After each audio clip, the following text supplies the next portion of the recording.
بسم اللہ الرحمن الرحیم۔ السلام علیکم ورحمۃ اللہ وبرکاتہ۔ نحمدہ ونصلی ونسلم علی رسولہ الکریم۔ محترم بزرگوں اور دوستوں، پیاری ماؤں اور بہنوں، آج بسم اللہ الرحمن الرحیم کے حوالے سے میں بہت عظیم پیغام لے کر آپ کی خدمت میں حاضر ہوا ہوں، اس امید کے ساتھ کہ آپ میری پوری گفتگو سنیں گے اور جو کچھ آپ کی معلومات میں اضافہ ہوگا اس پر پورا عمل بھی کریں گے اور دوسروں کو بھی یہ پیغام پہنچانے کی کوشش کریں گے۔ بسم اللہ الرحمن الرحیم قرآن کریم کی 6666 آیتوں میں سے ایک آیت کریمہ ہے، اور مومن مسلمان کے لیے یہ بہت بڑی نعمت اور دولت ہے۔ بسم اللہ۔ سب سے پہلے یہ بتاؤں کہ اس کا نزول کیوں کر ہوا، تو یاد رکھیں کفار مکہ ان کے ماحول میں یہ تھا کہ بسم اللہ شروع کرتے تھے، ان کے بڑے بڑے بت تھے، ان کا نام لے کر شروع کرتے تھے۔ جب اسلام آیا، ہم سب کے آقا آئے، مدنی سرکار آئے، احمد مختار آئے، اور جب انہوں نے اعلان نبوت فرمایا، لوگ ان کے دامن سے جڑ گئے، تو ان کے سامنے یعنی صحابہ کے سامنے ایک مسئلہ آیا، ایک سوال آیا کہ ہم اپنے ہر کام کو کیا کہہ کر شروع کریں۔ تب اللہ رب العزت نے بسم اللہ جیسی نعمت عطا فرمایا، اور یہ وہ عظیم نعمت ہے، اللہ رب العزت کی بارگاہ سے وہ عظیم دولت ہے کہ اگر ایک مسلمان بسم اللہ کا سچا عامل بن جائے تو میں کہتا ہوں اس کی ساری مشکلیں اسی بسم اللہ کی برکت سے دور ہو جائیں گی۔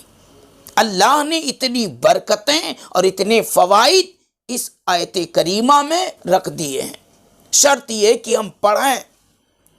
ہمارا حال تو یہ ہے کہ ہم تو کھانا کھاتے ہیں تو بسم اللہ بھول جاتے ہیں، پانی پیتے ہیں تو بسم اللہ بھول جاتے ہیں، لباس پہنتے ہیں تو بسم اللہ بھول جاتے ہیں، ہر کام دکان گئے یوں ہی کھول دیے بسم اللہ بھول گئے، بند کرے بسم اللہ بھول گئے، روزی ہاتھ میں آئی لیتے وقت بسم اللہ بھول گئے، گلے میں پیسہ رکھے بسم اللہ بھول گئے۔ یعنی بسم اللہ کو ہم نے سمجھا ہی نہیں، اس کو اپنے دل میں جگہ ہی نہیں دیا، ہم جان ہی نہ سکے کہ بسم اللہ کتنی عظیم دولت ہے ہمارے لیے۔ آقا فرماتے ہیں کل امر ذی بال لم یبدأ بسم اللہ فہو اقطع، ہر امر نیک، ہر امر ذی شان یعنی ہر اچھا جائز کام جو بسم اللہ سے شروع نہیں کیا جاتا وہ ناقص اور ادھورا رہ جاتا ہے۔ یہاں پتہ چلا کہ آج ہم اپنے بہت سارے مقاصد میں ناکام ہیں تو اس کی وجہ یہ ہے کہ ہم بسم اللہ کر کے کوئی کام شروع ہی نہیں کرتے۔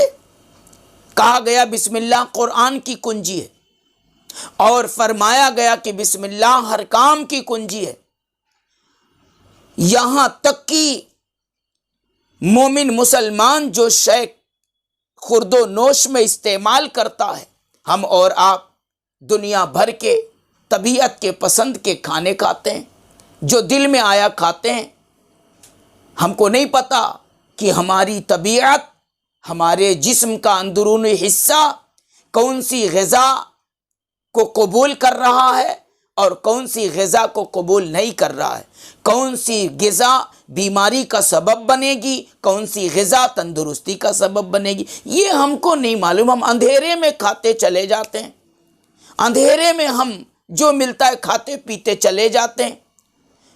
تو آپ جانتے ہیں، اسی لیے کہا گیا جب آدمی بسم اللہ پڑھ کے کوئی چیز کھاتا ہے تو اس کے جتنے مضر اثرات ہوتے ہیں، کھانے پینے کی چیزوں میں نقصان دہ اثرات جتنے ہوتے ہیں بسم اللہ کی برکت سے سب دور ہو جاتے ہیں اور انسان کے لیے فائدہ ہی فائدہ ہوتا ہے۔ یعنی بہت ساری بیماریوں سے آدمی بسم اللہ کی برکت سے بچ جاتا ہے۔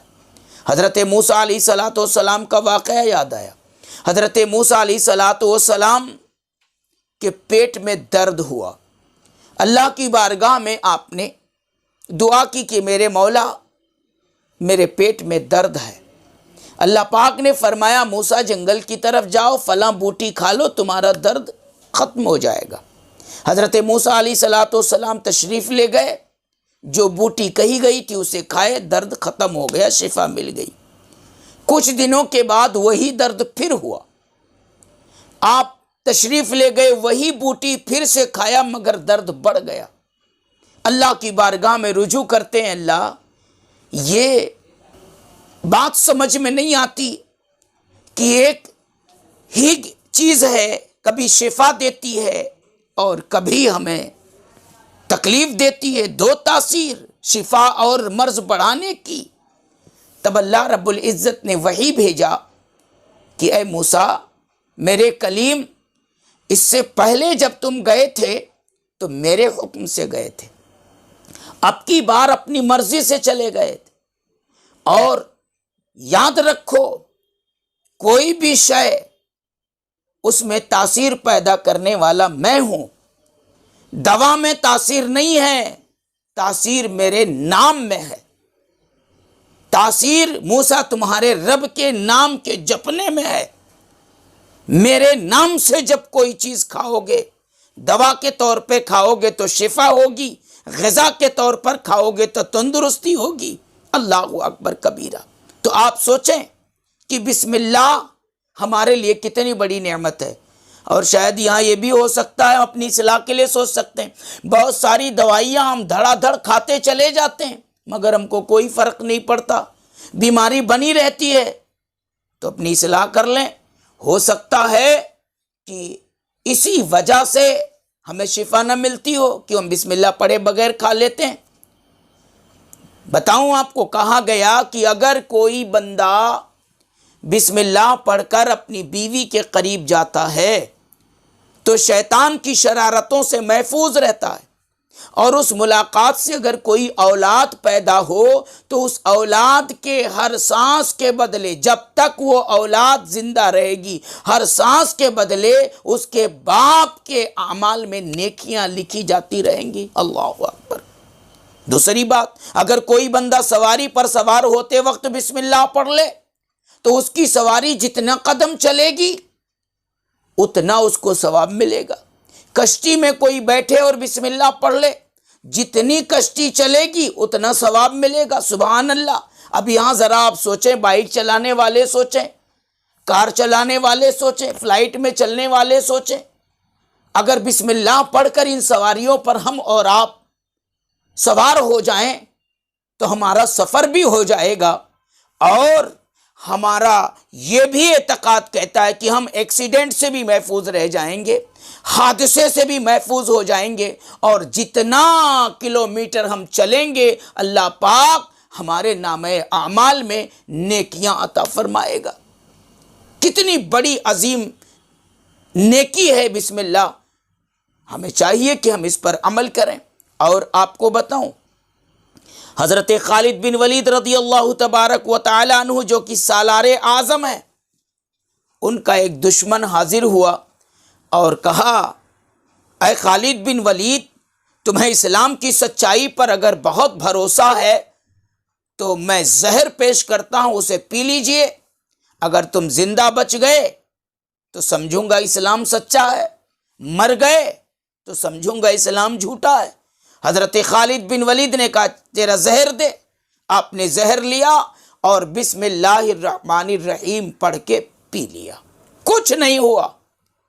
وہ کافر بندہ، دشمن بندہ یہ منظر دیکھ کر اسلام پر قربان گیا اور ببانگے دوہل کہنے لگا دنیا جھوٹی ہو سکتی ہے پر اسلام سچا ہے، اور اسی وقت اس نے کلمہ پڑھ کے اسلام قبول کر لیا.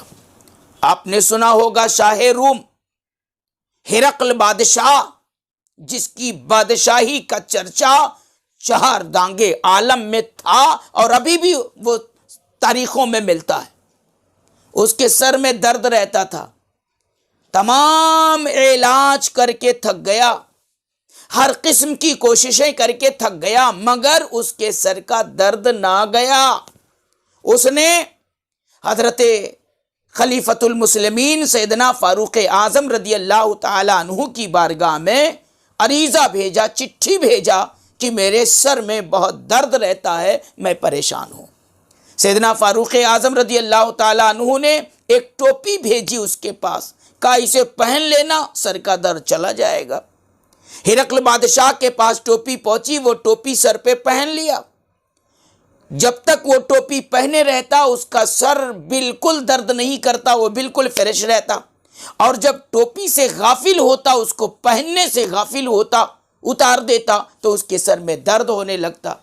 یہ بات اس کو عجیب لگی، اس نے ایک ٹوپی کھلوایا تو اس ٹوپی کے اندر بسم اللہ الرحمن الرحیم لکھا ہوا ایک پرچی ملی۔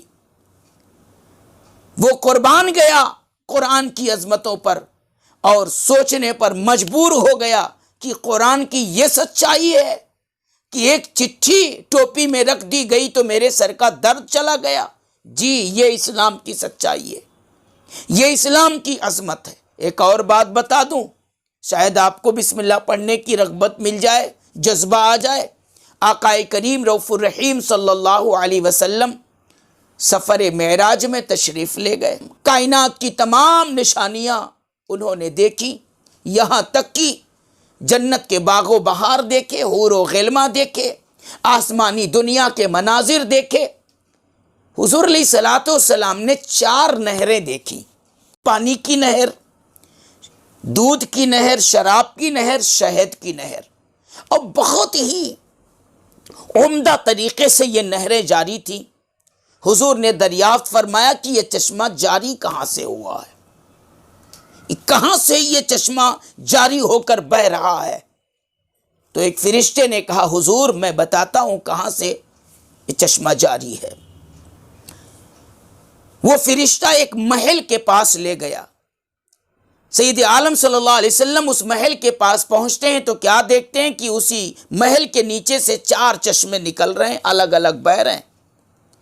آقا دو جہاں صلی اللہ علیہ وسلم نے اسے کھولنے کے لیے کہا، وہ مقفل تھا، وہ کمرہ بند تھا، وہ محل بند تھا۔ تب ہاتف غیبی آئی، اے میرے محبوب، یہ کائنات تو تیرے لیے ہے، اگر تجھے کھولنا ہے اس محل کو تو چابی کی کیا ضرورت؟ بسم اللہ پڑھ کر اپنا دستے کرم تالے پر لگا دو محبوب، اور تالا کھل جائے گا۔ سبحان اللہ، سبحان اللہ۔ مالک کونین ہیں، پاس کچھ رکھتے نہیں، 2 جہاں کی نعمتیں ہیں ان کے خالی ہاتھ میں۔ حضور نے بسم اللہ پڑھ کر جب ہاتھ لگایا تو تالا کھل گیا۔ اندر آپ نے کیا دیکھا کہ اندر بسم اللہ الرحمن الرحیم کے مناظر دکھ رہے ہیں۔ بسم اللہ کے میم سے پانی کا چشمہ جاری ہے، اللہ کی ہاں سے دودھ کا چشمہ جاری ہے، رحمان کی میم سے شراب طہور جاری ہے، اور رحیم کے میم سے شہد کا چشمہ جاری ہے۔ یہ مناظر حضور رحمت عالم صلی اللہ علیہ وسلم نے دیکھا، اور پھر رب کی طرف سے آواز آئی کہ میرے محبوب، تیرے غلاموں میں سے، مسلمانوں دھیان سے سننا، تیرے غلاموں میں سے محبوب جو بھی بسم اللہ کی پابندی کرے گا اس کے لیے یہ 4 نہریں دے دی جائیں گی، وہ ان 4 نہروں کا مستحق ہو جائے گا۔ حضرات گرامی، تو آپ خود سوچیں کہ بسم اللہ الرحمن الرحیم کتنی عظیم دولت ہے ہمارے لیے۔